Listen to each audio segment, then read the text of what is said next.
concentraciones, será anotar volúmenes, no concentraciones. O sea, no va a medir cuánto oxígeno está ingresando, cuánto oxígeno está saliendo, no, sino en volumen. ¿Cuántos mililitros ingresan a nuestras vías respiratorias y cuántos mililitros salen a nuestras vías respiratorias? Pero no, o sea, cantidad, pero no cualidad. ¿Qué tan buen aire está ingresando, saliendo? No, nada de eso. Y vamos a interpretar este programa para evaluar la presión pulmonar. Claro, porque si ingresa más aire a los pulmones, significa que tenemos mejor capacidad pulmonar. ¿De acuerdo o no? Cuando ingresa menos aire a los pulmones, tenemos mayor o menor capacidad pulmonar. Menor. Muchas veces, supongamos las personas que sufren de problemas respiratorios y tienen mayor cantidad de fiebre y todo lo demás, o sufren de alergia. ¿Algunos de ustedes sufren de alergia? ¿Asma sufres tú? Ella no va a querer hacer una inspiración muy profunda. ¿Por qué? ¿Tengan de toser o no? No, pero a veces no se puede llegar a la bodega. Claro. Ahí siente, ¿sí o no? Mayormente cuando inspiro mucho, me da ganas de toser. Da ganas de toser. Entonces muchas veces las personas, para evitar, cuando podemos ser justos, ¿qué pasa? Porque comienza ya a irritarle las vías aéreas, porque todo se comienza a botar un poco de flema, entonces evita inspirar mucho. O sea, no, porque vamos a nivel del mar. Entonces, en vez de hacer una persona como, no, porque comienza a toser. Entonces, no inspiro tan intensamente. Como no hay capacidad pulmonar, se ha recuperado, sí, se ha recuperado, no al 100%, sí. ¿A qué edad tenemos nuestros pulmones al 100%? ¿A qué edad? Al nacimiento, en la niñez, en la adultez, en la vejez. En la niñez. De 8 a 12 años tenemos la capacidad de pulmonar nuestros pulmones bien rosaditos, al 100%.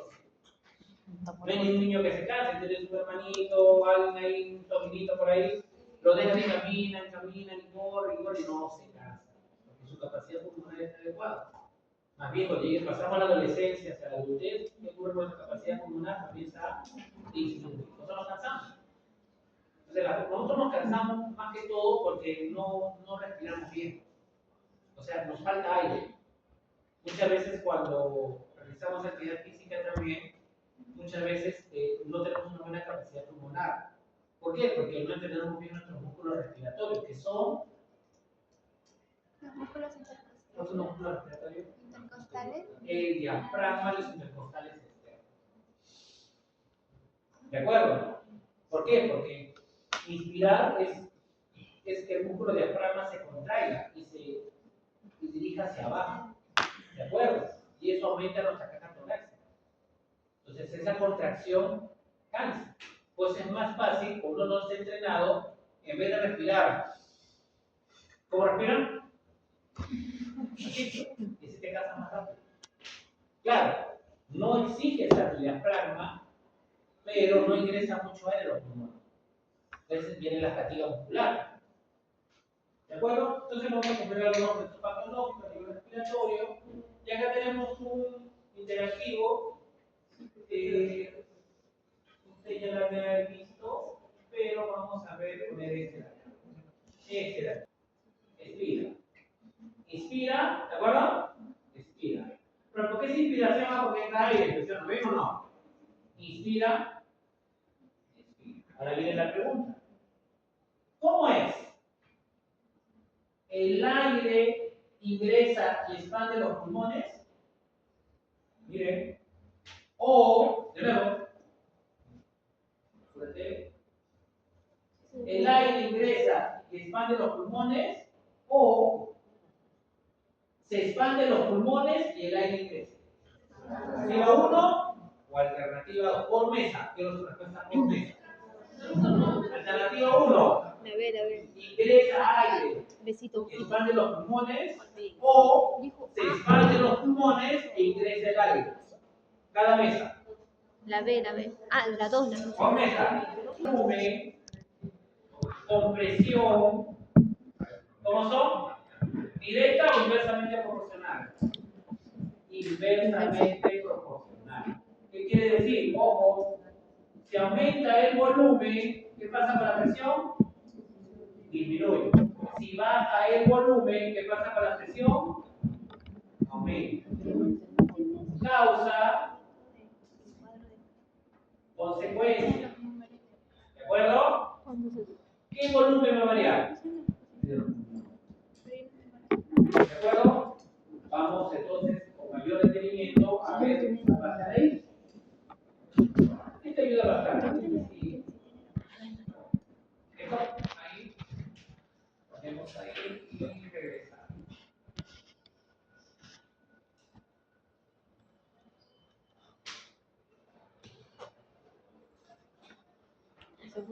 Luego tenemos esto. A ver, ¿cuánta es la presión atmosférica a nivel del mar? En milímetros de mercurio. Milímetros de mercurio. ¿Cuántos milímetros de mercurio es la presión acá? 760 milímetros de mercurio. Debería de haberlo visto. La presión en el aire es 760 milímetros de mercurio. ¿De acuerdo? Y voy a dibujar la tráquea y voy a dibujar como si fuéramos solamente tuviéramos un solo pulmón. ¿De acuerdo? Mírenme a Ricardo. Ingresa, sale. Y en ese momento no ingresa ni no sale. ¿Está bien? ¿De acuerdo? Nada.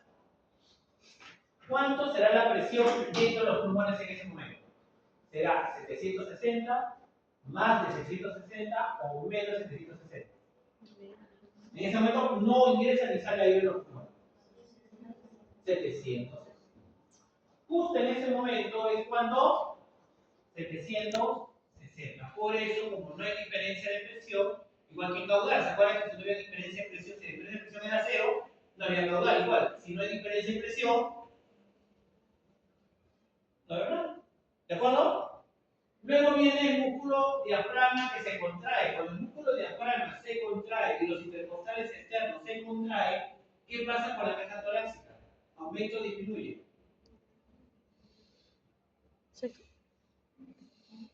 ¿Qué ocurre con la caja torácica? Aumenta, claro. Cuando hay la contracción del diafragma, esta es la caja torácica. ¿De acuerdo? Cuando hay la contracción del diafragma, ¿qué es lo que va a ocurrir con la caja torácica? La caja torácica se va a ampliar, ¿sí o no? Y el diafragma, como ha bajado, va a ampliar. Entonces, ¿qué va a ocurrir con los pulmones? Los pulmones se van a expandir. ¿Se observa?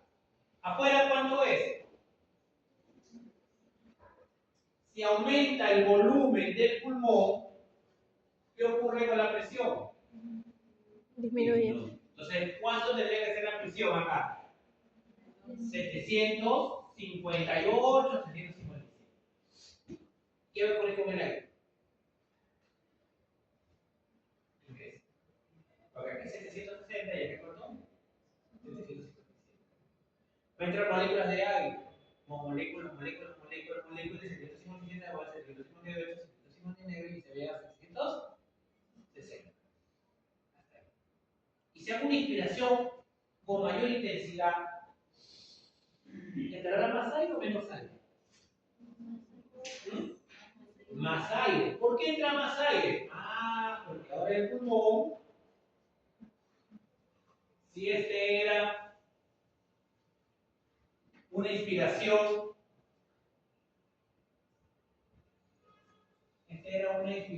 normal, acá va a ser una inspiración de qué tipo? Forzada. ¿Qué va a pasar? El diafragma se va a aplanar más. La caja torácica se va a ampliar más. Y el pulmón se expandirá más o menos. Y si se expande más, el volumen aumenta más, acá disminuirá más o no. ¿Dónde ingresará más aire? ¿Cuando hay diferencia de presión de 3 o cuando hay diferencia de presión de 5? Ah, se puede entrar más aire. ¿Se dan cuenta? ¿Y eso de qué depende? Que haya mayor amplitud menor amplitud, que depende de la contracción del músculo diafragma y los intercostales. ¿De acuerdo? Entonces, en el pulmón hay dos presiones.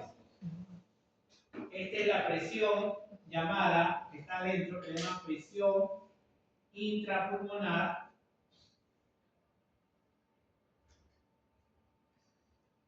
Otros también le llaman, o es igual que decir presión intraalveolar.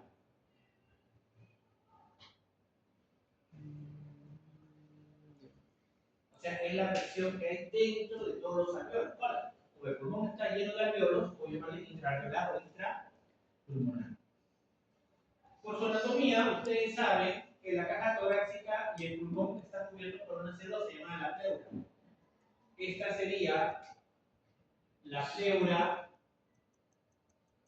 visceral, la que está pegada al órgano, y esta de acá sería la pleura parietal.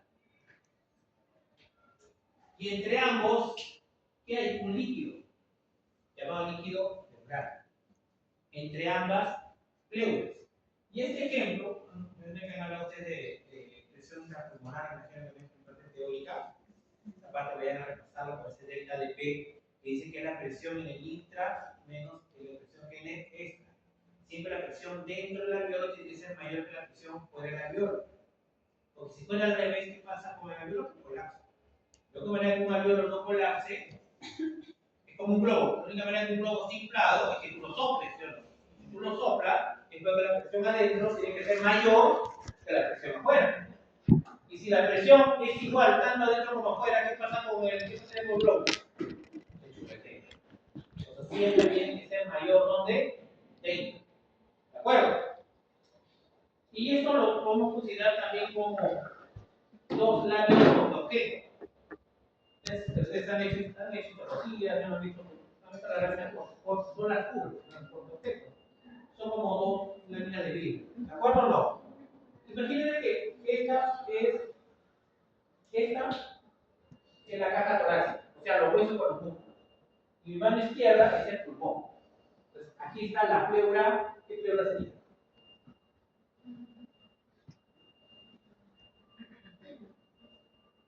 ¿Qué pleura? Parietal. ¿Y esta de acá qué sería? La pleura visceral, porque este es el pulmón y acá está. ¿De acuerdo o no? Y si yo, imagínate dos láminas por objeto, le pongo un líquido, ¿se quedan pegadas? ¿Es fácil separarlas? ¿O no? No, ese es igual que el líquido pleural. Igualito. Entonces, dígame, si los dos están así, caja torácica y pulmón, si yo hago inspiración, ¿cuál es la que se mueve? ¿La de la caja torácica o la del pulmón? El pulmón no se va a mover. Las costillas se van a expandir. El diafragma se va a ir para abajo. ¿De acuerdo? Entonces, ¿quién se va a expandir? Esta de acá. Y cuando yo expanda esta de aquí, ¿se puede despegar? No, porque hay líquido. ¿Qué va a pasar al principio? Se expande. Y si se mueve más, se expande más. Si inspiro suave, poquito. Igual que el diafragma. El diafragma será parietal y acá el pulmón que será visceral. Si se va para abajo, ¿qué va a pasar? ¿Qué pasa con el pulmón? Se expande. Aumenta el volumen y baja la presión y entra más aire. Ahora todo lo contrario. La expiración normal es simplemente relajar los músculos inspiratorios. O sea, cuando quiero expirar, ¿qué hago? No contraer simplemente el diafragma que está contraído, ¿qué hago? Los intercostales que estaban contraídos, los externos, ¿qué hago? Simplemente que se relajan. Y se acabó. Entonces, en la expiración, ¿qué va a ocurrir? Ahora, en la expiración,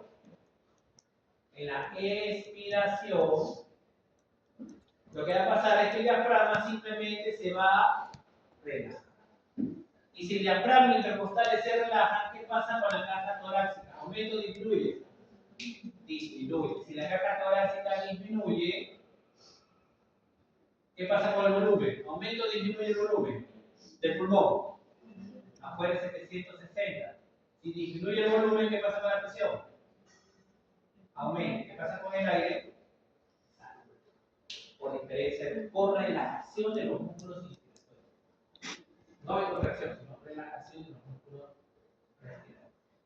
Ahora vamos nuevamente al mismo ejercicio. Inspiración. ¿Y aquí jala? ¿Quién arrastra? Al pulmón. Expiración. ¿Qué va a ocurrir ahora?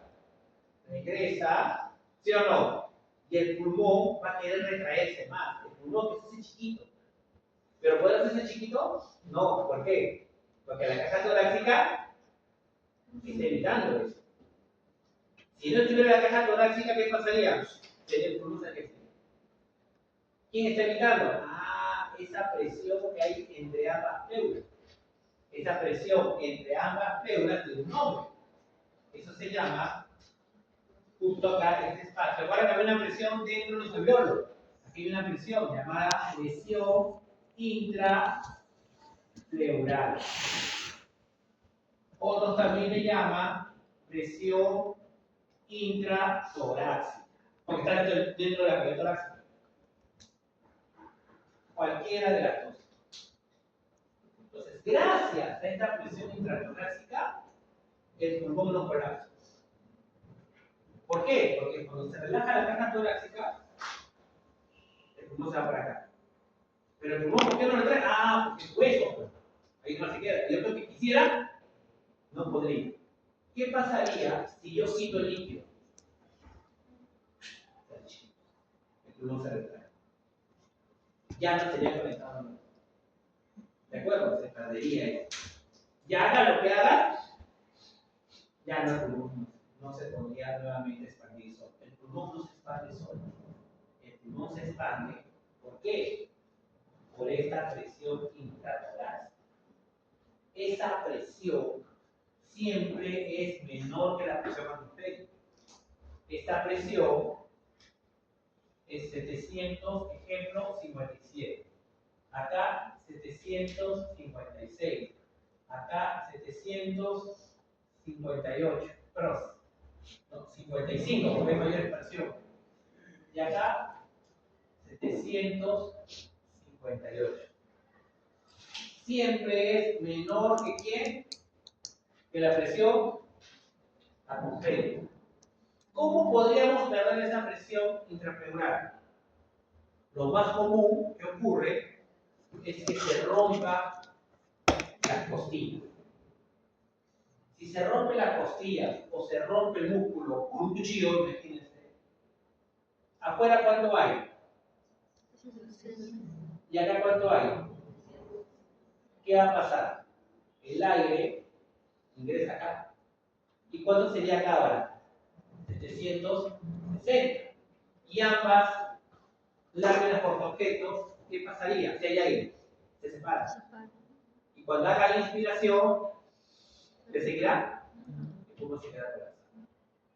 Inspira, respira. Inspira, respira. El pulmón ¿cómo queda? Colapsado. Si está colapsado, ¿puede entrar aire o salir? Se queda así. ¿Por qué el pulmón lo sigue? Por la presión intratorácica que siempre es menor que la presión atmosférica. Cuando se dice que es menor que la presión atmosférica, se dice que es una presión negativa. Los libros le llaman que esta presión siempre dice que es negativa. ¿Qué significa negativa?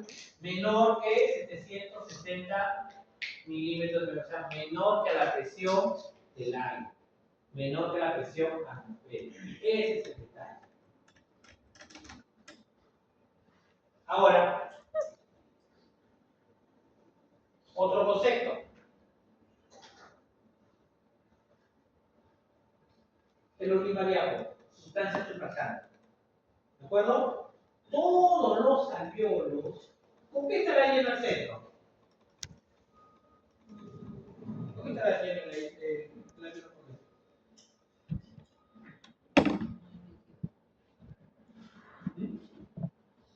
¿Con qué estará lleno los alveolos por dentro?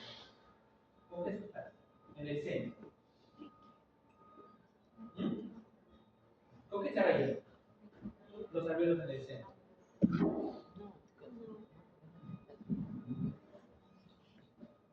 ¿Con qué estará lleno los alvéolos en el centro? ¿Con qué material? ¿Para qué tenemos pulmones? Para respirar. ¿Qué habrá entonces dentro del alvéolo?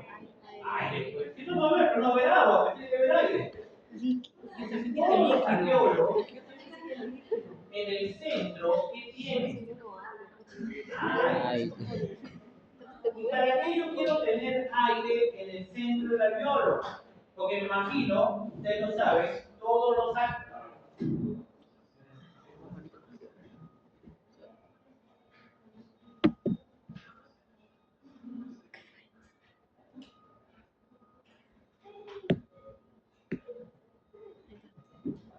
porque todos los alvéolos están vascularizados con qué? Con capilares. ¿Por qué se tienen que tener todos los alvéolos capilares y no tuvieran arteriolas? ¿Por qué capilares? Para el intercambio ¿Y por qué se necesitan los capilares? Porque solo tienen excelente. No puede ser las arteriolas porque su capa media como es, de músculo liso. Nunca podría pasar el oxígeno CO2. No puede ser una arteria y una vena porque son muy gruesas. Tiene que ser lo más delgadito posible. Por eso son los capilares, porque solo tienen una capa que se desprende. Si tú quieres que haya un intercambio de gases o nutrientes, siempre tiene que ser capilar. No puede ser otra cosa. Tiene que ser capilar. Entonces los alvéolos, ¿por qué tendrían capilares? Pues cuando yo respiro, ese oxígeno, ¿a dónde tendría que pasar? A la sangre, sino para que respire. Entonces, todo alvéolo aquí que tendría que tener cerca un capilar. Y como tengo un capilar, debe tener solamente una capa de célula, que es el endotelio. ¿De acuerdo? Y todavía ahí tendría que estar viajando un glóbulo rojo todavía, con hemoglobina adentro. Entonces, en el centro que hay, entonces, el oxígeno pasaría hacia dónde? ¿Y qué estaría liberando acá? El CO2 del producto del metabolismo. Y se oxigena la sangre. ¿De acuerdo? Tiene que ser capilar mayor. Entonces, en el centro, ¿qué hay? Hay. Pero rodeando todos los alvéolos para que el oxígeno y el CO2 se puedan mover del aire al agua, que es la sangre tiene agua, las membranas tienen que ser húmedas. O sea, tienen que tener acá una capa de agua.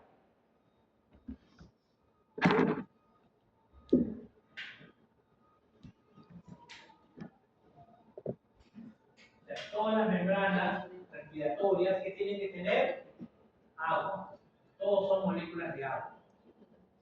Las membranas respiratorias no son secas. Tienen que tener una capa de agua. Entonces, se forma el cambio de fase. Profe, ¿por qué cambio de fase? Porque acá hay agua y en el centro ¿qué hay? Aire. ¿Se ve o no? Agua, agua, agua, agua, agua. O sea, hay un cambio de fase. Y ahí es donde aparece, en el cambio de fase que aparece la famosa tensión de la misma teoría, superficial. La tensión superficial aparece en el cambio de fase. O sea, si yo tengo un vaso de agua, así lleno de agüita acá, ¿qué fase es esta? Agua. ¿Y qué fase es esta? Gas. Gas y líquido. Justo en cambio de fase. O sea, las moléculas de agua que se encuentran en la superficie, hacia abajo, ¿qué tienen? estado líquido. ¿Y hacia arriba qué tiene? Estado gaseoso. Y estas moléculas forman una capa. Y esta capa se llama tensión superficial. Porque se encuentra en la superficie. ¿Qué quieren hacer esas moléculas de agua? ¿Unirse o separarse? ¿Qué creen ustedes? Si quieren formar una membrana, un límite. O sea, lo más juntito posible. No se quiere separar. Las moléculas de agua se quieren juntar entre ellas. Entonces ustedes son bolos, tienen una gotita de agua acá, una esferita, y al costado tienen otra gotita de agua. ¿De acuerdo? Y si yo comienzo a juntar las dos gotitas de agua acá, cuando entren en contacto, ¿qué ocurrirá? ¿Se pone una gota más grande? O cuando apenas se van a tocar, se separan y se alejan una de la otra. Se forma una gota más grande. O sea, las moléculas de agua se quieren juntar entre ellas. No quieren que evitan las moléculas de gas. Todas se quieren juntar. ¿De acuerdo? Por eso cuando tú abres el caño muy poquito, el agua ¿cómo cae? Cae en gotas, cae en cubos, cae en prismas. ¿Cómo cae el agua? En gotas, ¿sí o no? Cae en gotas de agua. ¿Por qué una gota de agua? Porque si ampliamos una gota de agua, cae dentro de la gota de agua puras moléculas de agua. Todo está lleno de agua. Pero las que están en la superficie son las que tienen la tensión superficial porque acá hay agua y acá hay gas. Todas quieren unirse entre ellas. Por eso forman el sólido más pequeñito que existe, que es la esfera. Más cercano que una esfera no hay. O sea, el agua cae, todas las moléculas de agua quieren juntarse entre ellas. Dígame, ¿qué ocurriría en el alveolo entonces? Estas moléculas de agua querrán alejarse o querrán acercarse. Y si todas se acercan, ¿qué formaría en el centro? Un botón. Porque todos quieren jalar entre ellas. Y si todos quieren jalar entre ellas y quieren juntarse todos, ¿qué pasaría con el alveolo? Colapsa. ¿De acuerdo? Entonces, cuando hacemos la mecánica ventilatoria, hacemos inspiración y en expiración el pulmón quiere retraerse, ¿sí o no? Quiere retraerse por la elasticidad y porque todos los alveolos quieren colapsar por la tensión superficial. Si no tuviera la capa de agua, no podrían hacer intercambio. Entonces, esta tensión superficial al alveolo lo quiere hacer colapsar. Por eso tenemos los neumocitos tipo 2. Los neumocitos tipo 2 producen esta sustancia llamada sustancia surfactante o llamada detergente. ¿Qué hace esta sustancia detergente? Tiene cargas. ¿Qué es lo que hace esas cargas? No son moléculas de agua. ¿Cuál sería su función? ¿Unir a las moléculas de agua o desunirlas? Las desuno. Y si las trato de evitar que se unan, será más fácil que formen una gota de agua o más difícil. Entonces, ¿tendrá más tendencia al colapso o menos tendencia al colapso? Menos. Entonces, la sustancia surfactante lo que hace es que tenga menos tendencia a colapsar, o sea, que se haga más rápido. Y esa sustancia surfactante en todas las especies, esos neumocitos tipo 2 comienzan a producir desde el último tercio de gestación. Entonces, los niños prematuros, los cachorros prematuros, tienen menos sustancia surfactante. Si tienen menos sustancia surfactante, sus alveolos tendrán más tendencia al colapso o menos tendencia al colapso. Entonces, un niño tiene distrés respiratorio, porque es así, porque quiere expandir la caja torácica porque sus alveolos quieren colapsar. ¿De acuerdo? Entonces, un niño prematuro tiene incubadora, ¿no? Claro, tiene incubadora aparte. Una de las causas que tiene incubadora es porque tiene menos producción de sustancias surfactantes, tiene un distrés respiratorio y puede morir. Y cuando tiene menos sustancias surfactantes, pierde más líquido. Hay tendencia al edema pulmonar. Aquí le tocó, dije que ustedes son de. Ustedes les toca, ¿sí? Dije que hagan edema pulmonar también. ¿Quiénes les toca? Dije la ley de Starling ya. Usted, claro, tiene que hablar de edema pulmonar. Sin anotar. Sin anotar. Recién. Ahí tiene que hablar, ahí vamos a discutir un poco del edema pulmonar. Ese es el problema de los niños. También los niños, los cachorros prematuros, mueren por hipotermia. La primera causa de muerte es por hipotermia. Mi gato, mi gata, cuando era primeriza, se dejó llevar por un gato de la calle, ingenua mi gata. Venía de San Juan de Miraflores, de la calle. No había vivido mucho, llegó un gato grande, estaba pintoncito, grandecito. Se dio un gato, pero era primeriza mi gata. Y mi gata pues tuvo 2 crías.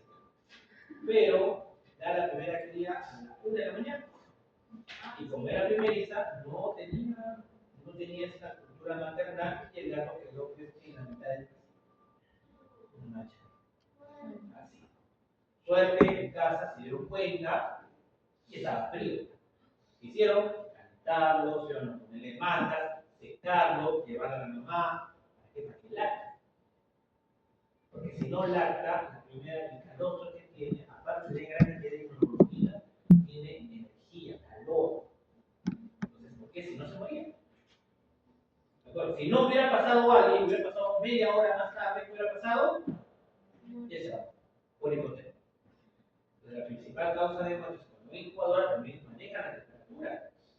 Claro, porque no, nuestro centro termoregulador de todos los mamíferos no está apto a la hora de nacimiento. Igual los pollitos, la gallina incuba para hacer su desarrollo. Pero cuando están amarillitos, ¿lo dejan? No, tiene que estar ahí. Con los 12, 16 tiene que estar ahí todos los días porque tiene que darle calor, porque no termoregulan. Vean la importancia de esta sustancia. ¿Entendió? Y para finalizar, ya la siguiente semana vamos a hacer la parte de la exposición que tendremos que hacer ahí. Igual. ¿Se entendió o no? ¿Sí? Vean la importancia de estos pequeños detalles. ¿Ven? Como uno quiera. Y acá es la capacidad humana. Esto es lo que vamos a ver en este diagrama. Esperemos la siguiente semana para empezar las exposiciones. Y vamos avanzando poco a poco. O sea, es una clase de cooperación con ustedes. Pero igual, cualquier cosita ahí lo. Tenemos el famoso el volumen tiral. El volumen tiral, llamado volumen corriente, es una misma teoría de la densidad positiva. La cantidad de sangre que ingresa a los pulmones en una respiración normal. Una inspiración, ese es el volumen tiral. ¿Cuál sería el volumen de reserva inspiratorio? Luego de una inspiración normal, ¿cuánto más aire puede ingresar a los pulmones? Y volumen de reserva expiratorio, luego de una expiración normal, ¿cuánto aire más podemos eliminar? Eso nos da la capacidad vital. ¿Cuánto aire puede ingresar y salir de los pulmones? Hemos dicho que los niños hasta la adolescencia es su máxima capacidad. No, por ejemplo, que es como claro, que es proporcional al tamaño de la persona. Bueno, si es niño, todavía cuando crecemos, bueno, y el pulmón ya no va a crecer, más bien comienza a disminuir. ¿De acuerdo? Conforme, ahí nos vamos a quedar, porque es el interactivo que es